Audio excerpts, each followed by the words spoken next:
Tutol ang ilang senador sa isinusulong na People's Initiative para nga amyendahan ang ating saligang batas. Giit ni Senate Majority Leader Joel Villanueva na huwag linlangin ang taong bayan na kinakailangan po ng bansa ng charter change.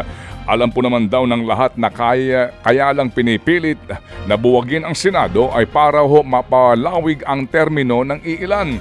Ilang araw po namang umuugong ang usap-usapang meron nga pong nangyayaring panunuhol sa mga distrito para po makakalap ng sapat na pirma sa People's Initiative. Nauna pong sinabi ni Senador Amy Marcos na gusto niyang paimbestigahan ang panunuhol na ito. Ang People's Initiative ay karapatan ng publikong magbigay ng mga